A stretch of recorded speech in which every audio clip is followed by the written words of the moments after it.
నమస్తే. హైదరాబాద్ పోలీస్ డిపార్ట్మెంట్‌లో అంటే ముఖ్యంగా హైదరాబాద్ నగర పోలీస్ కమిషనరేట్ పరిధిలో ఒక కీలకమైనటువంటి ప్రకటన చేశారు సిపి శ్రీనివాసరెడ్డి. అదేంటంటే ఎవరైతే రికమెండేషన్ లెటర్స్ తీసుకొనొస్తున్నారో అంటే పోస్టింగ్‌లు, బదిలీలు వీటి గురించి వారికి శాఖాపరమైనటువంటి చర్యలు తప్పవు. చాలా కీలకమైనటువంటి అంశం. ఎందుకనంటే ఇప్పటివరకు తెలంగాణలో ఇటువంటి విధానం మనం చూడల. ఎందుకనంటే ప్రభుత్వం మారిన తర్వాత వారి స్థాయిని బట్టి రికమెండేషన్ చేయించుకుంటారు, పోస్టింగ్ మార్చుకుంటారు. అంటే ఇక్కడి నుంచి అక్కడికి, అక్కడి నుంచి ఇక్కడికి రకరకాల విభాగాల్లో.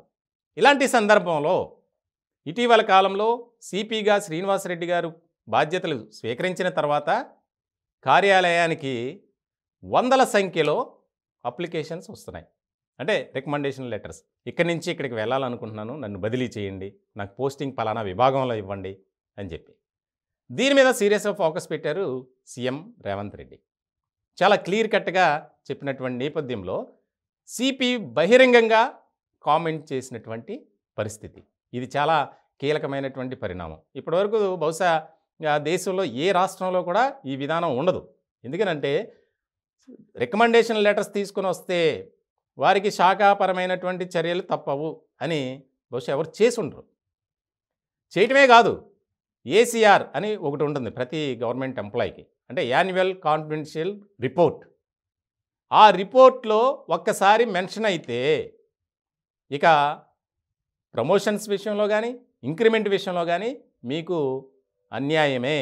ఖచ్చితంగా న్యాయం జరగదు. ఎందుకనంటే ఒకసారి ఆ రిపోర్ట్లో కనుక మీ పేరు పలానా తేదీన పలానా చోటకి వచ్చి ఇట్లా రికమెండేషన్తో నన్ను బదిలీ చేయమని కోరాడు అని మెన్షన్ చేస్తాం అని ఒక సీరియస్ వార్నింగ్ ఇచ్చారు. ఇది ఇప్పుడు పోలీస్ శాఖలో తీవ్రమైనటువంటి చర్చ జరుగుతుంది. ముఖ్యంగా హైదరాబాద్ పోలీస్ కమిషనరేట్లో దాదాపు 75 పోలీస్ స్టేషన్ల వరకు ఉన్నాయి. వందలాది మంది అక్కడ పనిచేస్తున్నటువంటి సందర్భం. ఇలాంటి నేపథ్యంలో ఈ యొక్క ప్రకటన ఏదైతే ఉందో దాని మీద ఆసక్తికరమైనటువంటి చర్చ జరుగుతుంది. ఎందుకనంటే సాధారణంగా హై ఇన్ఫ్లుయెన్స్ చేయించుకుంటారు.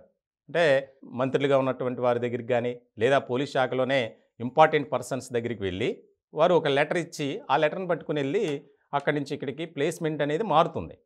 కానీ ఆ విధానానికి బ్రేక్ వేసాం, ఖచ్చితంగా అది చెయ్యం.